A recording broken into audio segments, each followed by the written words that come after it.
सिंहपुर नाम का एक छोटा सा गांव था। यहाँ के लोग सीधे साधे शांत माहौल और सरल जीवन शैली के लिए जाने जाते थे। लेकिन बीते कुछ समय में इस समय मौसम का मिजाज तेजी से बदलने लगा था। गर्मी असहनीय होती जा रही थी और फसलें सूखने लगी थीं। गर्मी से बेहाल थे सब। फिर भी गांव के लोग जीवन चलाने के लिए एक दूसरे की मदद करते रहते थे। उसी गांव में कुछ दूरी पर एक पहाड़ी इलाका था जहां एक वृद्ध साधु रहते थे। उनके बारे में कहा जाता था कि वे एक इंद्रियों पे नियंत्रित रखने वाले साधु हैं। बड़े ही दयालु और अनुभवी भी थे वो।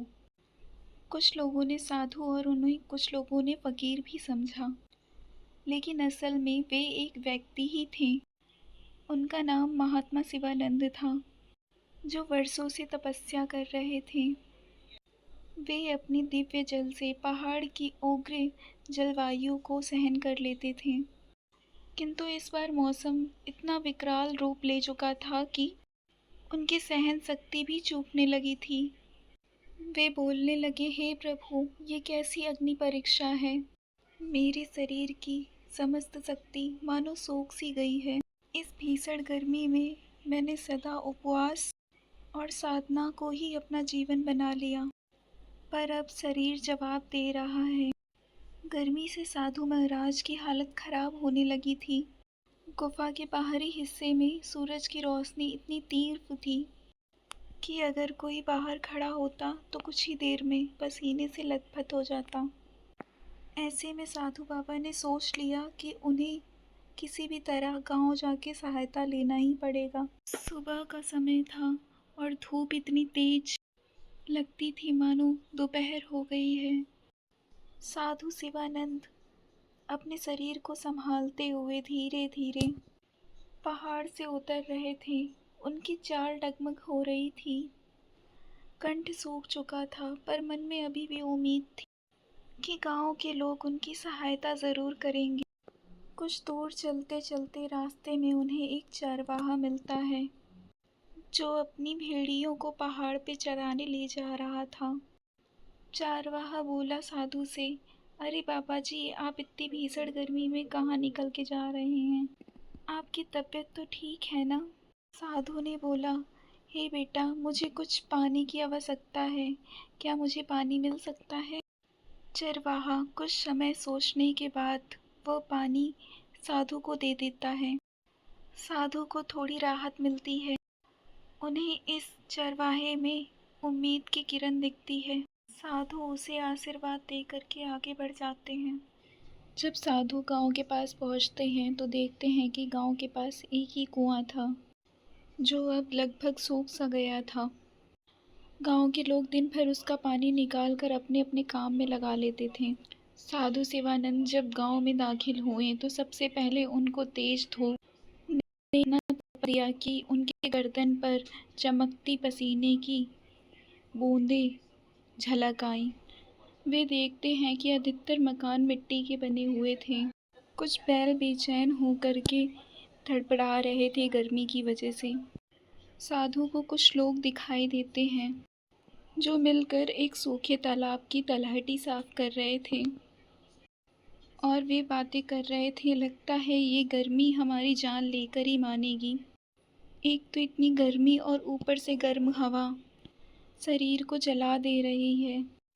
साधु उनके पास जाकर के बोला, हे भक्तों, मेरी कोई सहायता कर सकता है? मुझे पानी की अत्यंत आवश्यकता है और यदि कुछ छाया विश्राम की आवश्यकता मिल जाए तो मैं आपका आभारी रहूँगा। ग्रामीणों ने उन्हें देखकर बोला, बाबा, इस समय हमें पानी जुटाना बहुत मुश्किल हो रहा है।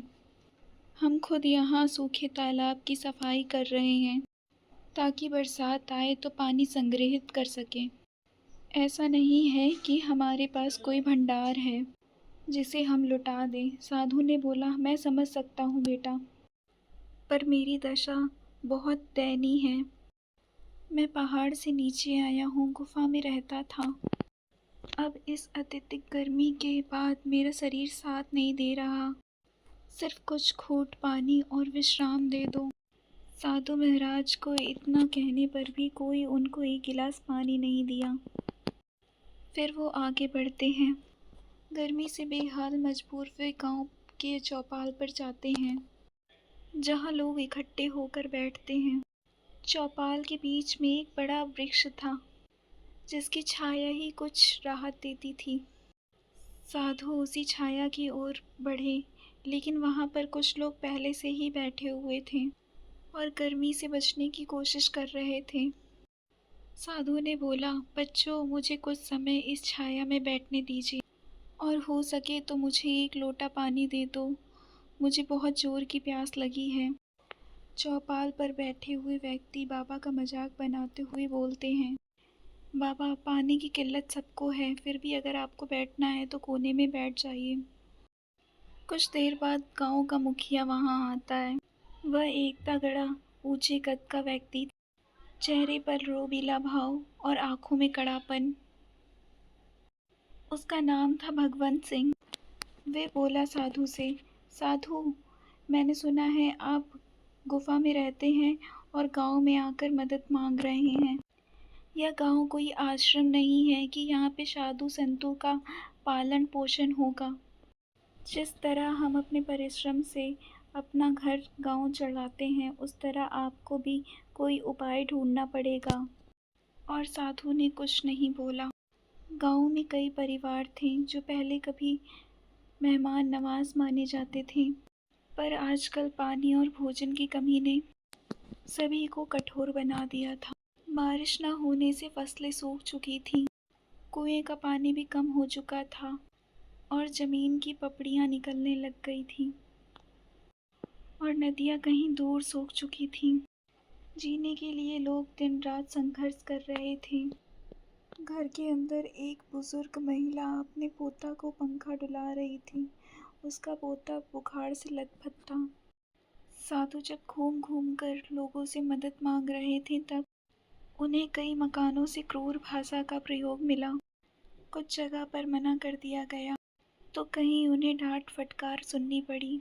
यह सब देखकर साधु के हृदय में बड़ा क्रोध हुआ। साधु के पैरों में छाले पड़ चुके थे। साधु एक गांव के छोटे बगीचे में जाते हैं कि वहां कम से कम छाया तो मिलेगी। बगीचे में उन्हें एक युवा लड़की दिखाई दी जो सूखी लकड़ियों का गट्ठर उठाए हुए थी। साधु ने बोला, बेटी, क्या तुम मुझे एक लोटा पानी दिला सकती? लड़की बोली, बाबा, मैं आपको पानी ज़रूर देती, लेकिन हमारे घर में ही बहुत कम पानी बचा है। माफ़ कीजिए, मुझे डर है कि मेरे घर के लोग नाराज़ ना हो जाएं।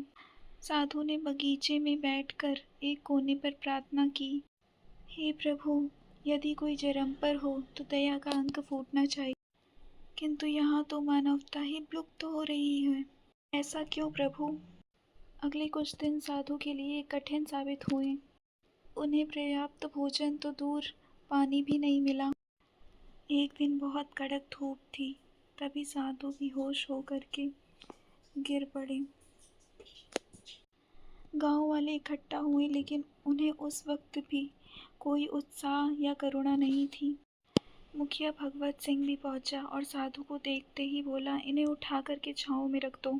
गांव के लोग बोलने लगे, अरे मर भी गए तो क्या फर्क पड़ेगा, एक साधु ही तो है, हम सबको अपनी रोटी और पानी का जुगाड़ करना है, इनके लिए कौन वक्त बर्बाद करे। चलो चलो भाई, अपने काम में लग जाओ। कुछ ही देर में साधु को थोड़ा होश आया। उन्होंने धीमी सी सांस ली और बोलने की कोशिश की, लेकिन शब्द उनके कंठ में अटक गए।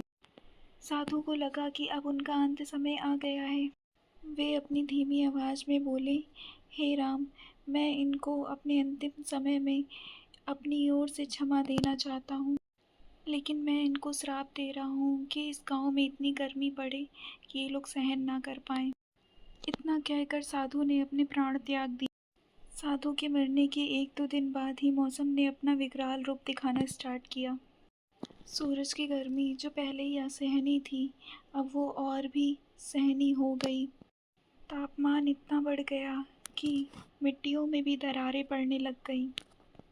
दिन भर लू चलती और रात में इतनी जोर ठंड पड़ती ताकि कोई भी सहन ना कर पाए। रात में इतनी सर्दी पड़ने लग गई कि लोग ठिठुरने लग गए थे। लोगों को समझ ही नहीं आता कि इतनी उग्र गर्मी के बाद अचानक इतनी कस के ठंड पड़ना। और एक व्यक्ति बोलने लग गया, अरे शंभू भाई, कैसा मौसम का मोहताज हो गया है, कभी गर्मी तो कभी इतनी ठंडी। ऐसा तो मैं अपने जीवन में पहली बार देख रहा हूँ। दूसरा व्यक्ति बोला, हाँ तुम सही कह रहे हो, अब तो लोगों की तबीयत भी खराब होने लगी है और बच्चों को निमोनिया होने लगी है और बुजुर्ग मरने लगे हैं। दिन में गर्मी और रात में निमोनिया, ये सर्दी जुकाम जैसी बीमारियां फैलने लगी। गांव का मुखिया बोलने लगा, दिन के समय कोई काम नहीं कर पा रहा है। अगले दिन एक मुखिया ने एक आपात बैठक बुलाई। गांव के सभी प्रतिष्ठित लोग और साथ में आम ग्रामीण भी थे। सबके चेहरे पे चिंताएं दिख रही थी। मुखिया बोला, ये स्थिति बर्दाश्त से बाहर हो रही है। दिन में हम जलते हैं और रात में ठिठुरते हैं। मुझे लगता है ये सब साधु के श्राप का नतीजा है। भीड़ में हलचल हुई। कुछ लोग मानने के लिए तैयार नहीं थे कि श्राप जैसी भी कोई चीज़ होती है। फिर एक बुजुर्ग औरत बोली, मुखिया जी, हम लोगों ने ये सब बहुत गलत किया। वो पहाड़ से उतर के आए थे, साधु थे, और हम लोगों ने एक लोटा पानी तक नहीं दिया। वे हमारे सामने तड़पते रहे और हम देखते रहे। हमें अवश्य ही प्रायश्चित करना चाहिए। मुखिया बोला, हमारे पास क्या कोई और उपाय है? कोई बता सकता है? बुजुर्ग औरत बोली, अगर सच में हमें इस श्राप से मुक्ति पाना है तो यहाँ एक आदमी रहता है, दद्दू नाम का, हमें उसके पास जाना पड़ेगा। सभी लोग इस बात से सहमत होते हैं और उनके पास जाते हैं। वहाँ जाकर उनको सारी बात बताते हैं तो दादू राम बोलते हैं, बेटा, मैं उस साधु बाबा को जानता था। वर्षों से वो पहाड़ों पर रहता था। मैंने सुना था कि वो अपनी तपस्या से अनेक लोगों को लाभ पहुंचा चुके थे। उनका श्राप का कारण तुम्हारे लोगों की क्रूरता है।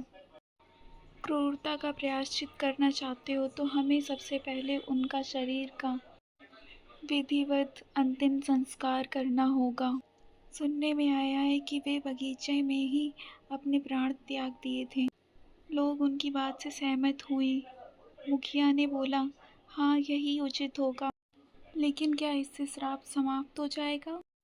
दादू राम बोले, हमें दयालु परोपकारी बनना होगा, सबकी मदद करनी होगी। गांव के लोग एकजुट होके बगीचे में पहुंचे जहां साधु था। लेकिन लोगों ने हिम्मत करके परंपरा के अनुसार अंतिम संस्कार किया। साधु का अंतिम संस्कार पूरे विधि विधान से किया गया। मन में सबके पश्चात के गूंज घूम रहे थे। मुखिया अब साधु बाबा से हाथ जोड़ करके प्रार्थना किया, हे बाबा, हमें आप क्षमा करो, हमने आपके साथ जो दुर्व्यवहार किया। अब हम वचन देते हैं हम सबकी मदद करेंगे। अगले कुछ दिनों में मौसम में बदलाव दिखने लगा। दोपहर की लू अब भी थी, लेकिन पहले जैसी भयानक नहीं। रातों की सर्दी भी कुछ कम हो गई। इस कहानी से हमें यह शिक्षा मिलती है कि हमें किसी भी असहाय की सहायता करनी चाहिए। साधु का श्राप व्यर्थ नहीं गया। उनके श्राप ने पूरे गांव को बदल दिया और उन्हें मनुष्य होने का सही अर्थ समझा दिया।